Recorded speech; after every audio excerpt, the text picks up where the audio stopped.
Bapak, Ibu, saudara-saudari yang Tuhan Yesus kasihi, Shalom. Kita syukuri atas kebaikan serta kemurahan Tuhan kepada kita semua dengan kondisi apapun saat ini. Marilah kita sejenak berefleksi perjalanan kehidupan yang Tuhan masih berikan kepada kita melalui renungan harian sahabat Jumat 14 April 2023 dengan tema Kamu Sudah Berubah. Dari ilustrasi renungan sahabat saat ini, istri dan anak Bapak Wong menjalani kehidupan dengan penuh tekanan dan penderitaan karena perilaku Bapak Wong. Kisah perjalanan kehidupan keluarga amat memprihatinkan dan tersakiti oleh sikap seorang suami atau ayah bagi istri dan anaknya karena kelakuan dan sikap tidak baik Bapak Wong yang suka mabuk, memukul, serta menganiaya. Saat ini kita diingatkan oleh firman Tuhan 1 Korintus 15 ayat 1 sampai 11 yang mengkisahkan kebangkitan Kristus bagi orang yang percaya. Dosa manusia sudah ditebus oleh darah dan tubuh Kristus melalui pengorbanannya di kayu salib.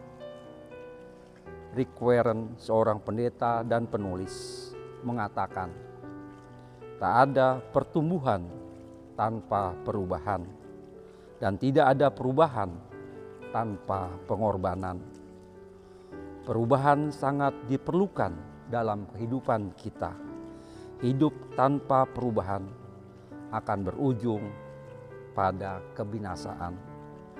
Perubahan diperlukan mulai dari lingkup yang paling kecil, yakni pribadi dan keluarga.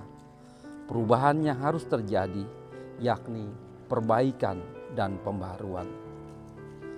Sahabat yang Tuhan kasihi, proses perubahan tidak semudah seperti yang kita membalikkan telapak tangan atau instan dan tidak langsung 100% simsalabim berubah.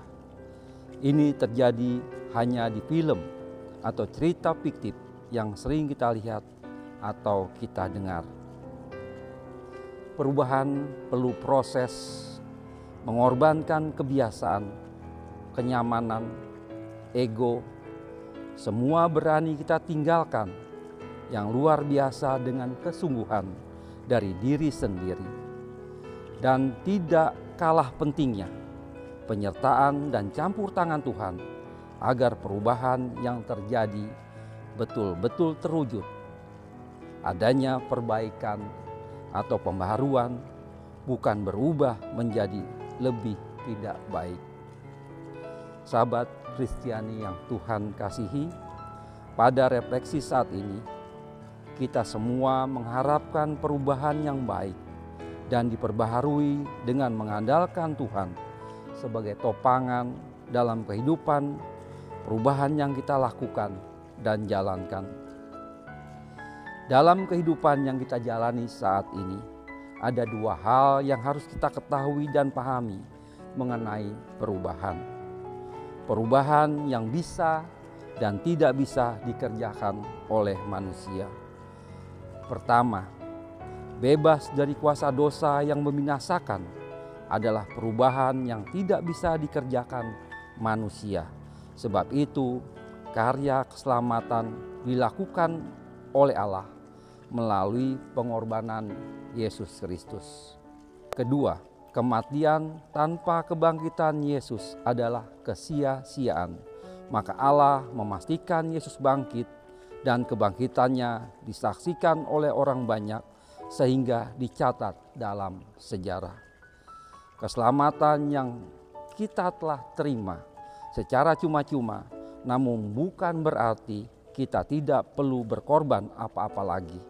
Ada bagian yang harus kita kerjakan sebagai wujud syukur dan tanggung jawab kita selaku umat Allah yang telah diselamatkan. Konteks jemaat Korintus pada waktu itu, jemaat Korintus yang sedang tumbuh dalam iman digoyahkan karena isu yang menyatakan bahwa kebangkitan Yesus adalah kebohongan. Isu itu disebarkan oleh pihak yang membenci Yesus dan tidak menghendaki pengikut Yesus semakin bertambah. Surat bagi jemaat Korintus bertujuan untuk meneguhkan dan menguatkan kembali iman jemaat Korintus bahwa kebangkitan Yesus adalah kebenaran. Yang menjadi titik fokus firman Tuhan pada refleksi saat ini 1 Korintus 15 ayat 10 yang tertulis, "Tetapi karena kasih karunia Allah, aku adalah sebagaimana aku ada sekarang, dan kasih karunia yang dianugerahkan kepadaku tidak sia-sia. Sebaliknya, aku telah bekerja lebih keras daripada mereka semua, tetapi bukannya aku, melainkan kasih karunia Allah yang menyertai aku." Sungguh luar biasa karya cinta Allah kepada kita semua. Hidup kita sudah berubah. Hidup yang kita jalani saat ini adalah bukti kuasa kebangkitan Yesus. Hidup kita bukan hamba dosa lagi, melainkan alat kerajaan Allah. Kita dipanggil untuk mewartakan kasih Allah pada dunia, sehingga lebih banyak lagi yang dapat mengalami kasih Allah. Sahabat Kristiani semua, marilah kita merefleksikan sejenak secara pribadi kita masing-masing. Sejauh mana mewujudkan kasih Allah? Apakah kita sudah melakukan dengan tekun? Dan pengorbanan apa yang sudah kita lakukan agar menjadi perubahan dalam hidup kita? Bagaimana jawaban kita? Semua kembali kepada pikiran dan hati kita masing-masing untuk menjawab serta meresponnya. Tuhan membantu serta menolong setiap perubahan dalam mewujudkan tanggung jawab dan syukur kita sebagai manusia yang sudah diperbaharui. Tuhan memberkati. Saya Panatua Damai Krisayan. Shalom.